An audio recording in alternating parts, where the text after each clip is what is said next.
स्वागत है आपका प्रोग्रेसिव जीके अड्डा विद इसके में। और आज की इस वीडियो में हम बात करने वाले हैं उत्तराखंड वन दरोगा के सेट नंबर 21 की।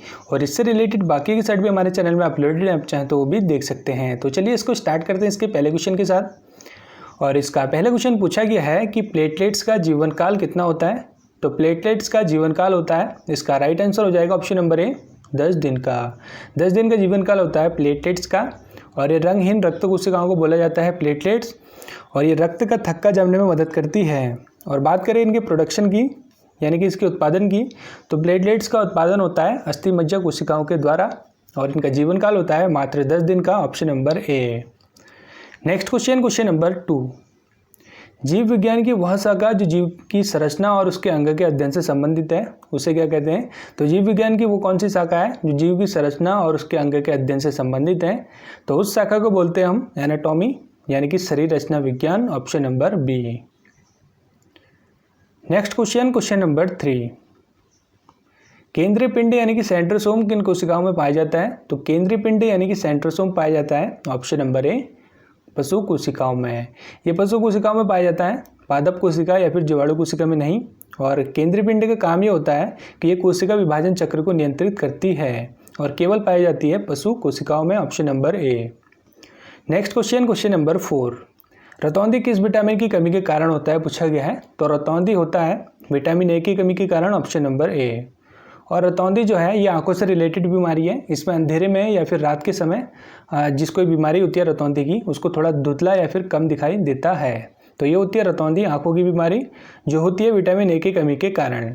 और विटामिन ए को बोलते हैं हम रेटिनॉल, और ये शरीर के इम्यूनिटी सिस्टम और आंखों के विजन के लिए काफ़ी इंपॉर्टेंट विटामिन है। विटामिन ए इसकी कमी होती है तो हो जाता है रतौंधी रोग। Next question number 5। पूछा गया है कि निम्न में से क्या वेरिसेला जोस्टर नामक वायरस के कारण होता है। तो वेरिसेला जोस्टर नामक वायरस के कारण होता है चेचक, ऑप्शन नंबर बी, यानी कि छोटी माता। Next question number 6। निम्न में से किसकी कमी के कारण हाइपोमैग्नीसीमिया होता है। तो हाइपोमैग्नीसीमिया होता है मैग्नीज की कमी के कारण, ऑप्शन नंबर बी। और मैग्नीज जो है हमारे शरीर के में काफ़ी इंपॉर्टेंट होता है, क्योंकि हमारे शरीर में बहुत सारी क्रियाएं होती हैं जिसको नियंत्रित करता है, जैसे कि कोशिका कार्य, तंत्रिका चालन तथा अन्य कोशिका क्रियाएं जो होती है हमारे शरीर में आवश्यक क्रियाएं, उसको नियंत्रित करने का काम करता है मैग्नीज। और अगर मैग्नीज की कमी हो जाती है तो हो जाता है हाइपोमैग्नीसीमिया। Next question number 7। चिरोपॉडी शरीर के किस अंग से संबंधित विज्ञान की शाखा है। तो चिरोपॉडी एक विज्ञान की शाखा है जो शरीर से रिलेटेड है, और वो है पाँव से संबंधित। तो पाँव के ये इन्फेक्शन, पाँव की चोट और पाँव की जो विकृति होती है उसका अध्ययन किया जाता है चिरोपॉडी में, जो कि विज्ञान की एक शाखा है। Next question number 8। निम्न में से कौन सी आहार नलिका है। तो आहार नलिका कौन सी है इनमें से। तो आहार नलिका है ऑप्शन नंबर सी, ग्रास नली। ग्रास नली जो है इसको आहार नलिका बोलते हैं, और इसको इसोफेगस भी बोलते हैं। ग्रास नली को इसोफेगस। लगभग 25 सेंटीमीटर लंबी होती है ग्रास नलिका, जो होती है आहार नलिका। Next question number 9। Lipase enzyme शरीर के किस अंग द्वारा उत्पादित किया जाता है। तो लाइपेज एंजाइम का उत्पादन होता है ऑप्शन नंबर सी, यकृत में। और लाइपेज एंजाइम का काम ये होता है कि ये फैटी एसिड और ग्लिसरॉल को तोड़ने का काम करता है, और साथ ही साथ वसा के पाचन में भी मदद करता है। तो ये है लाइपेज एंजाइम जिसका उत्पादन होता है यकृत में, option number C. Next question number 10। इनमें से कौन सी ऊर्जा रूपांतरण है जो प्रकाश संश्लेषण नामक प्रक्रिया में होती है। तो प्रकाश संश्लेषण में क्या होता है, पूछा गया है। तो प्रकाश संश्लेषण में होता है, इसका राइट आंसर होगा ऑप्शन नंबर सी, प्रकाश ऊर्जा से रासायनिक ऊर्जा में परिवर्तन होता है प्रकाश संश्लेषण में।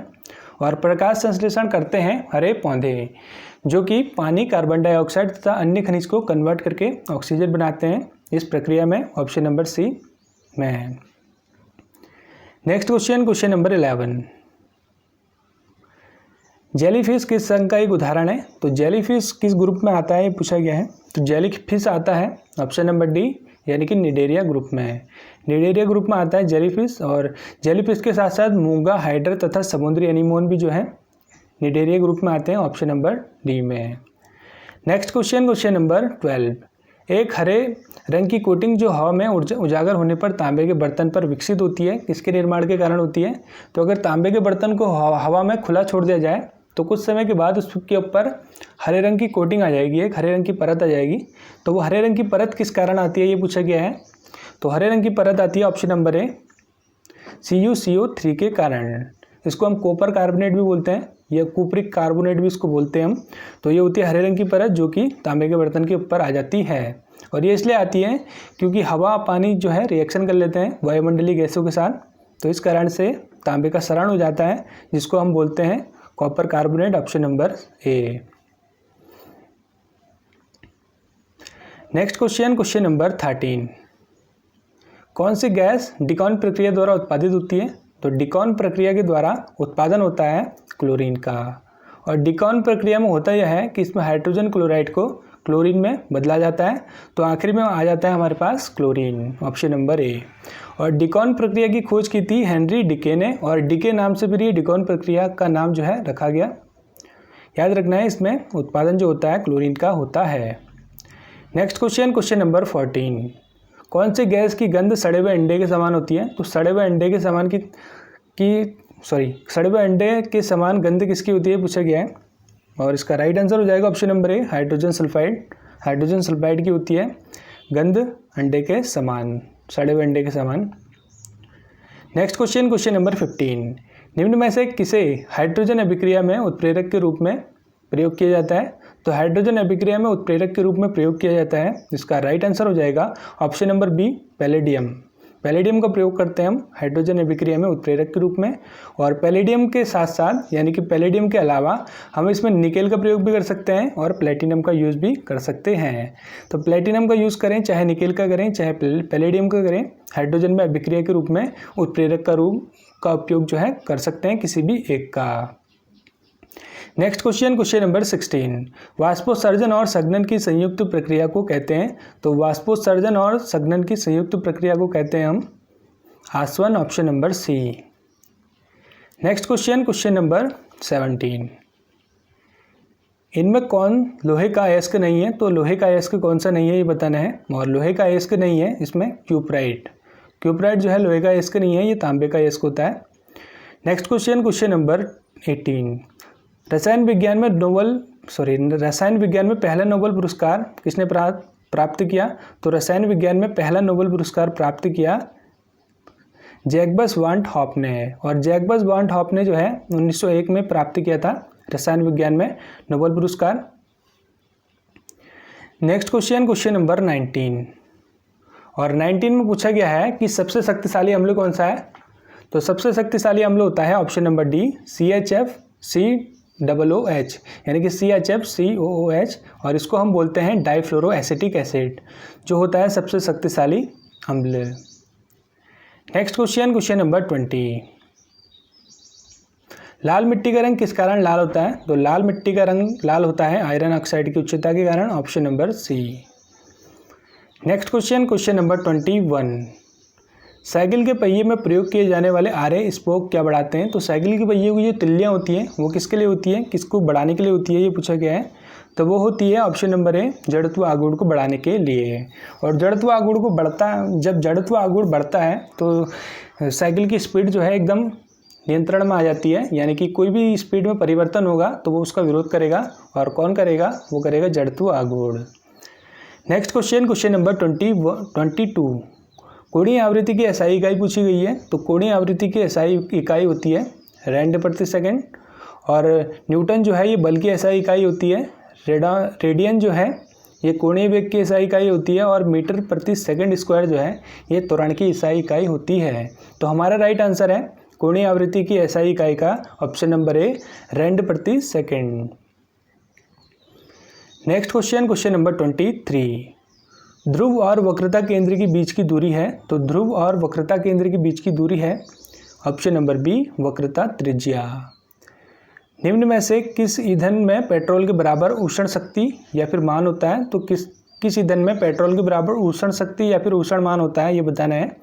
और ये होता है ऑप्शन नंबर बी, मिट्टी के तेल यानी कि केरोसिन में। Next question number 25।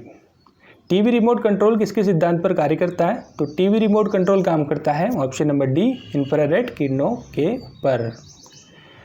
Next question number 26। जब एक उपग्रह को कक्षा में प्रेषित किया जाता है तो इसकी गति को नियंत्रित करने वाला एकमात्र बल है। अगर हम किसी सैटेलाइट को स्पेस में भेजेंगे तो उसकी स्पीड को कंट्रोल करने के लिए हमें किस बल की आवश्यकता पड़ेगी, ये पूछा गया है। तो हमें पड़ेगी ऑप्शन नंबर ए, गुरुत्वाकर्षण बल की आवश्यकता। नेक्स्ट क्वेश्चन नंबर 27 में पूछा गया है कि गर्जन और बिजली की घटना के दौरान क्या होता है? तो गर्जन और बिजली की घटना के दौरान होता यह है ऑप्शन नंबर डी, बिजली गर्जन सुनाई देने से पहले दिखाई देती है। और ये इसलिए होता है क्योंकि लाइट की स्पीड जो है साउंड की स्पीड से ज़्यादा होती है, इसलिए पहले लाइट आ जाती है और उसके 3-4 सेकंड के बाद जो है हमें साउंड सुनाई देता है। तो ये होता है गर्जन और बिजली की घटना के दौरान। Next question number 28। साइक्लोट्रॉन का क्या कार्य है? तो साइक्लोट्रॉन का क्या कार्य है बताना है और इसका राइट आंसर हो जाएगा ऑप्शन नंबर डी, आवेशित कणों को तेज करने का काम होता है साइक्लोट्रॉन का। और साइक्लोट्रॉन का आविष्कार किया था अर्नेस्ट ओ लॉरेंस ने। और साइक्लोट्रॉन के ऊपर अर्नेस्ट ओ लॉरेंस को 1939 में नोबेल पुरस्कार भी मिला था। याद रखना है, साइक्लोट्रॉन का आविष्कार किया था अर्नेस्ट ओ लॉरेंस ने। 1939 में उनको नोबेल पुरस्कार भी मिला था इसमें। और इसका कार्य ये होता है कि ये आवेशित किरणों को तेज करने का कार्य करता है। Next question number 29। चुंबकीय क्षेत्र रेखाओं के बारे में निम्न में से कौन सा कथन सही नहीं है? तो इसमें इसका राइट आंसर हो जाएगा ऑप्शन नंबर डी, उनकी दिशा चुंबक के बाहर दक्षिण से उत्तर ध्रुव है। ये इसमें हो जाएगा रॉन्ग, जो कि हमारा हो जाएगा राइट। नेक्स्ट क्वेश्चन नंबर 30 और आज का आखिरी क्वेश्चन है, विद्युत मोटर का प्रमुख कार्य है। तो विद्युत मोटर का क्या प्रमुख कार्य है ये बताना है और इसका राइट आंसर है ऑप्शन नंबर ए, विद्युत ऊर्जा को यांत्रिक ऊर्जा में परिवर्तन करने का काम जो है होता है विद्युत मोटर का। और दोस्तों इसी के साथ ये वीडियो समाप्त होता है। Thanks for watching. अगर वीडियो अच्छी लगे तो वीडियो को लाइक कर देना और अपना